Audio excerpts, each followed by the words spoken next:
สบายดีมาเด้อกินข้าวเด้อมื้อนี้มีอาหารแนวละเล็กละน้อยเนาะกินข้าวหุงข้าวหุงแซ่บๆกับแจ่วบอง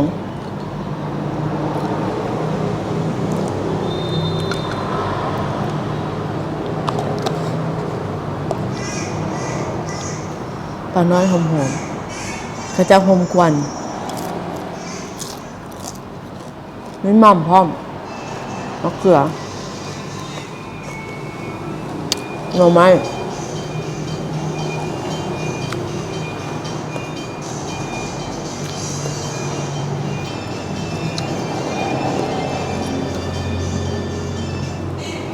เอาคำ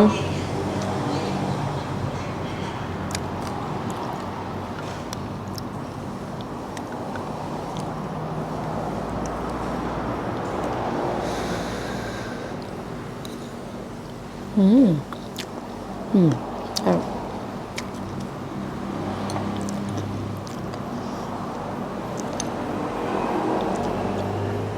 แจ่วบองใส่หนัง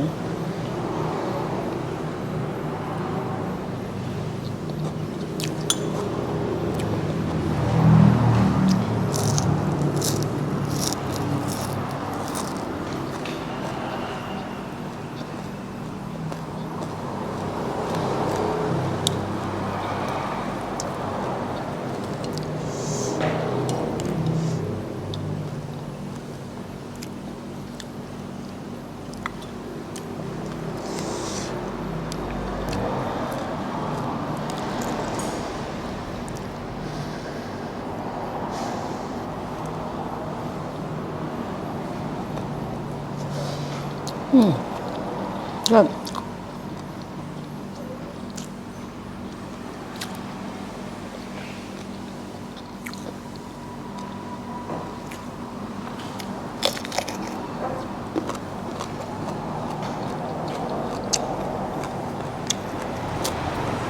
มะเขือ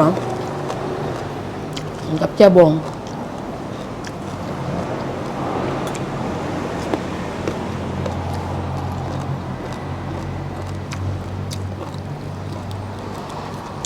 น้ำแซ่บด้วยสิจ๊ะ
ครับ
อืม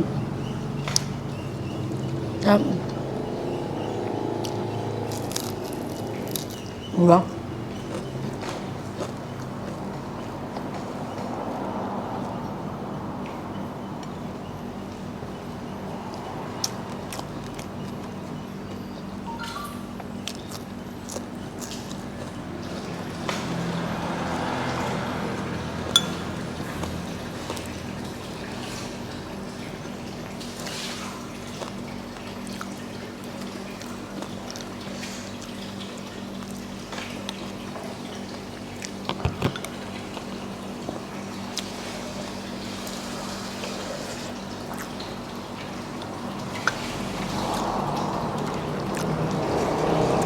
ต้องกินกับข้าวเหนียวเนาะ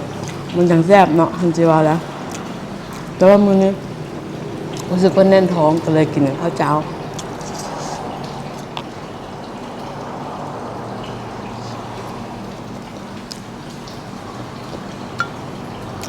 อิ่มเหมือน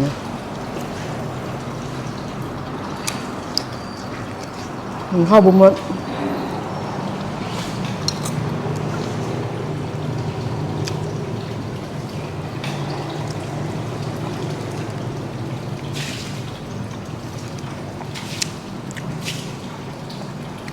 โอเค